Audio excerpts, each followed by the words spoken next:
Assalamualaikum warahmatullahi wabarakatuh.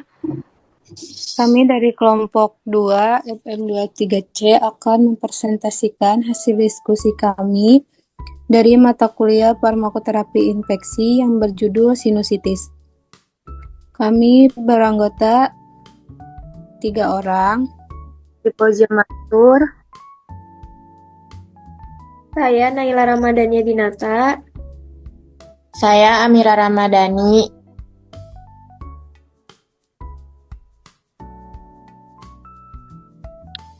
Perlu diketahui, sinusitis merupakan penyakit dengan beberapa faktor penyebab seperti infeksi, autoimun, tumor hidung seperti deviasi septum, polip, dan konhabulosa.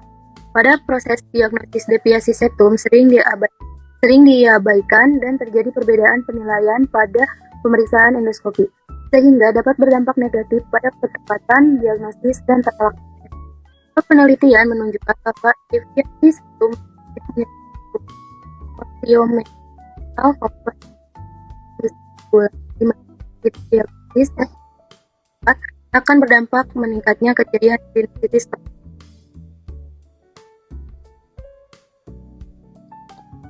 Apa itu sinusitis? Sinusitis adalah peradangan pada lapisan selaput lendir yang dapat mengenai beberapa sinus yang disebabkan oleh trauma, infeksi, dan infeksi. Sebagian besar kasus sinusitis merupakan adalah sinus maxillaris dan sinus ethmoid. Sinus maxillaris merupakan sinus paranasal terbesar dan tempat yang paling sering terinfeksi. Karena ostium atau muara sinus maxillaris lebih tinggi dari dasar sinus. Drainase hanya dengan gerakan silia, dan drainase juga terjadi melalui infundibulum yang sempit.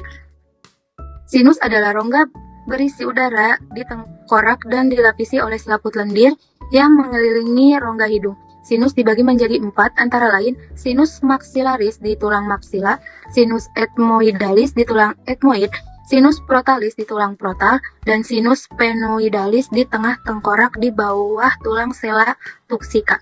3 sinus terbesar adalah sinus maxillaris dan termasuk bagian dari tulang wajah, sedangkan sinus protalis, sinus ethmoidalis, dan sinus sphenoidalis termasuk bagian tulang kepala. Selanjutnya, epidemiologi. Data epidemiologi sinusitis secara global menunjukkan bahwa sinusitis merupakan penyakit nomor 5 tertinggi yang mendapatkan resep antibiotik. Prevalensi sinusitis kronis di Amerika mencapai 146 per 1000 populasi. Angka kejadian sinusitis kronis ini meningkatkan setiap tahunnya. Angka kejadian kunjungan ke dokter sebanyak 18-22 juta kunjungan per tahun. Rhinosinusitis merupakan salah satu masalah kesehatan yang signifikan dan memengaruhi kualitas hidup. Prevalensi rhinosinusitis bervariasi antara 6% hingga 15%. Yang pertama, menurut analisis UC National Health Interview Survey, rhinosinusitis menyerang 1 dari 8 orang dewasa. Menunjukkan sekitar 30 juta individu di Amerika mengalami kondisi tersebut setiap tahunnya. Dua orang dewasa dapat mengidap 2 hingga 5 episode rhinosinusitis akut viral setiap tahunnya, sedangkan pada anak-anak insidennya lebih tinggi hingga 4 kali lipat 1,3,4 sekitar 0,5% sampai 2%. Infeksi saluran pernapasan atas yang disebabkan virus mengalami komplikasi infeksi bakteri.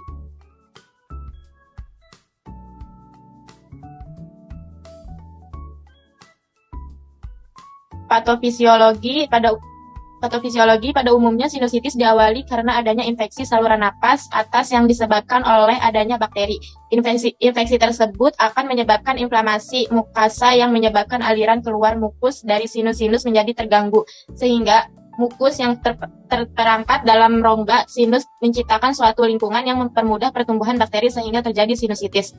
Epitel pernapasan hidung terdiri dari 4 jenis sel, yaitu sel basal, sel goblet, sel bersilia, dan sel kolumnar tidak bersilia. Virus ini akan menginfeksi sel epitel hidung, menyebabkan disfungsi membran dan menginduksi kematian sel. Proses infeksi epitel dimulai dengan masuknya virus ke sel hidung melalui reseptor, kemudian terjadi endositosis, virus diikuti oleh ekspresi dan duplikasi materi genetik virus dalam beberapa jam setelah interaksi awal virus dan sel manusia. Terinfeksinya virus akan menyebabkan pengeluaran sitokin dan mediator inflamasi, seperti interleukin 1B, IL-1B, dan faktor nuklir, atau NF per KB. Setelah invasi, virus mulai mendominasi metabolisme sel inang untuk bereplikasi dan mengakibatkan kerusakan sel inang. Tanda dan gejala sinusitis, yaitu hidung tersumbat, demam dan lesu, juga sakit kepala. Pada sinusitis kronik sangat sulit untuk didiagnosis karena gejalanya tidak khas. Paling sering akan terjadi sakit kepala kronik, batuk kronik, gangguan tenggorokan dan gangguan akibat sumbatan kronik, muara, tuba, eustasius, gangguan ke paru seperti bronkitis, bronkiektasis, dan yang penting adalah serangan asma yang meningkat dan sulit diobati. Pemeriksaan klinis dan diagnosis. Ada beberapa pemeriksaan klinis dan diagnosis, diantaranya transliminasi. Transliminasi sendiri merupakan pemeriksaan yang dilakukan apabila pemeriksaan menunjang radiologi tidak ada. Pemeriksaan ini biasanya digunakan untuk memeriksa penderita sinus, maksila, dan frontal. Biasanya pemeriksaan ini dilakukan dalam ruangan yang cahayanya minim atau bisa dikatakan gelap. Adapun mekanisme pemeriksaan dari sinus maksila yaitu pasien diberi petunjuk oleh perawat untuk duduk dan kepala pasien didongakkan ke arah belakang bersamaan dengan membuka mulut. Endoskopi nasal umumnya dipraktikkan pada pasien anak-anak maupun dewasa, akan tetapi pelayanan ini belum tentu tersedia pada fasilitas kesehatan tingkat pertama. Endoskopi nasal dapat dilakukan dengan tambahan dengkonggestan ataupun tidak. Kelebihan dari endoskopi nasal adalah hasil visualisasi yang diberikan kualitasnya lebih baik untuk menilai kurang lebihnya meatus medial superior serta area nasofaring. Dengan melakukan evaluasi menggunakan endoskopi nasal, maka perawat dapat melihat keadaan mukosa serta menilai ciri-ciri ada tidaknya polip, edema, ataupun sekret. Untuk yang radiologi, pemeriksaan radiologi tidak sering digunakan dalam pemeriksaan diagnosis sinusitis. Pemeriksaan ini hanya dilaksanakan pada pasien yang menderita sinusitis kronis atau jika dibutuhkan mendukung untuk meniadakan diagnosis banding serta apabila gejalanya sangat atipikal. Sebelum melakukan pemeriksaan radiologi, tentunya seorang perawat harus membandingkan terlebih dahulu antara dampak positif dan dampak negatifnya serta paparan pada radiasi. Berikutnya ada ronsen. Saat evaluasi sinus maksila dan frontal, visualisasi etmod dan letak lateral untuk evaluasi adenoid dan sphenoid, pemeriksaan ronsen dapat menjadi solusinya. Pada pemeriksaan ini ditandai dengan adanya gambaran opak difus pada rongga sinus, menebalnya mukosa lebih dari 4 mm atau adanya air fluid level. Yang kelima ada ultrasonografi. Pemeriksaan ultrasonografi dibatasi untuk menilai meningkat atau menurunnya sinus maksila. Ultrasonografi untuk memeriksa ada tidaknya cairan pada rongga sinus, penebalan mukosa, atau sifat jaringan massa yang lunak di dalam rongga sinus. Berikutnya ada MRI. Pemeriksaan MRI dibutuhkan jika terdeteksi adanya tumor, infeksi jamur, ataupun untuk kriteria sinusitis yang sifatnya lebih kompleks. Yang ketujuh ada CT scan. Pemeriksaan CT scan dilakukan ketika pasien tidak ada perubahan pada perbaikan setelah memperoleh terapi yang kuat atau pada sinusitis kronis. Pemeriksaan CT scan berfungsi untuk mendiagnosis sinusitis jamur invasif akut atau alergi serta untuk menghilangkan diagnosis lainnya misalnya tumor. Biasanya CT scan dilakukan sebelum operasi sinus endoskopik khususnya jika ada komplikasi sinusitis yang mengaitkan pada daerah perioorbital atau intrakranial. CT scan yang dianjurkan adalah potongan tebalnya sekitar 3-4 mm, lalu bisa dievaluasi gambaran opak pada sinus, air fluid level, penebalan mukosa yang lebih dari 4 mm, dan displacement dinding sinus. Yang terakhir ada pemeriksaan laboratorium darah. Pemeriksaan laboratorium darah tidak mempunyai deskripsi yang khusus untuk sinus. Pemeriksaan darah berfungsi untuk sinusitis yang ada kaitannya dengan rinitis alergi, fibrosis, kistik, ataupun imunodefisiensi.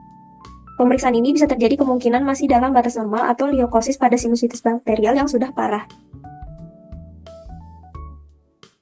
Adapun tata laksana penyakit sinusitis, untuk yang farmakologi, antara lain, yaitu ada topikal kortikosteroid, merupakan lini pertama penanganan sinusitis kronik. Tata laksana jangka panjang dengan topikal nasal steroid spray terbukti telah menurunkan peradangan sinus dan ukuran polip nasal. Yang kedua ada systemic steroid, merupakan oral kortikosteroid yang efektif untuk penanganan alergi rinitis, mengurangi polip nasal dan alergi fungal sinusitis. Yang ketiga ada antibiotik. Penggunaan antibiotik dengan spektrum luas, misalnya amoxicillin, clavulanik, acid inhibitor, fluoroquinolones, misalnya moxifloxacin. Durasi pemberian antibiotik lebih panjang dibandingkan dengan pemberian antibiotik pada sinusitis akut. Yang keempat, ada terapi tambahan. Terapi tambahan dengan pemberian irigasi salin dapat bermanfaat untuk mengurangi gejala yang terjadi pada sinusitis kronik. Penggunaan salin irigasi sebagai fasilitas pembersihan mukos secara mekanik menurunkan gejala sinusitis kronik dan dikatakan efektif untuk menghilangkan patogen yang berperan dan mediator inflamasi, serta meningkatkan frekuensi kerja di siliari. Irigasi salin nasal efektif untuk meredakan gejala sinusitis kronik. Yang kelima, ada mukolitik.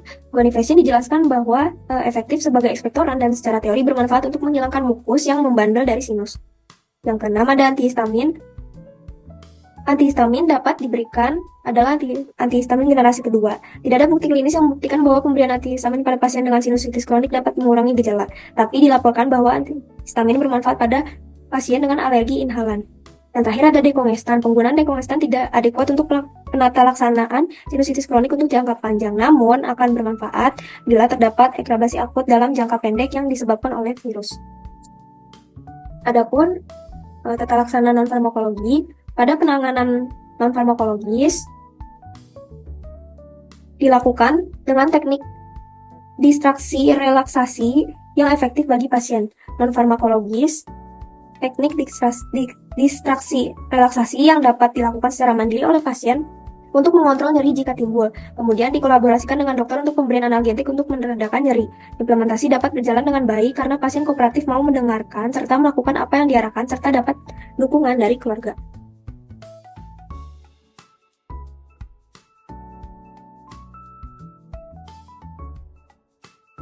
Bagaimana cara pencegahannya? Meskipun sinusitis sulit dicegah, risiko terjadinya dapat dikurangi dengan beberapa langkah sederhana. Menghindari asap rokok, polusi, dan alergen dapat membantu mencegah iritasi pada saluran pernapasan. Menjaga kebersihan tangan serta kesehatan gigi dan mulut juga berperan penting dalam mengurangi risiko infeksi. Selain itu, menjaga kelembaban hidung, memastikan sirkulasi udara yang baik, serta menghindari paparan zat kimia berbahaya dapat membantu melindungi sinus. Istirahat yang cukup, konsumsi makanan bergizi, dan mendapat vaksinasi yang diperlukan juga dapat meningkatkan daya tahan tubuh terhadap infeksi. Kesimpulannya yaitu sinusitis adalah peradangan atau infeksi pada sinus yang dapat disebabkan oleh virus, bakteri, alergi, atau faktor lainnya seperti polip, hidung, dan paparan iritan. Gejala bervariasi tergantung pada jenis. Dengan sinusitis akut ditandai oleh hidung tersumbat, sakit kepala, nyeri wajah, dan demam. Sementara sinusitis kronis dapat menyebabkan kehilangan indera pencium dan batuk yang berkepanjangan. Jika tidak ditangani, sinus dapat menimbulkan komplikasi seperti penyebaran infeksi dan gangguan tidur. Pencegahan meliputi menjaga kebersihan hidung, menghindari alergi, dan menjaga kesehatan umum. Pengobatan tergantung pada angkat keparahan, mulai dari antibiotik, dekongestan, hingga steroid. Kesadaran dan edukasi tentang sinusitis penting untuk mencegah komplikasi dan meningkatkan kualitas hidup. Sekian presentasi dari kami, kurang lebihnya mohon maaf. Terima kasih. Wassalamualaikum warahmatullahi wabarakatuh.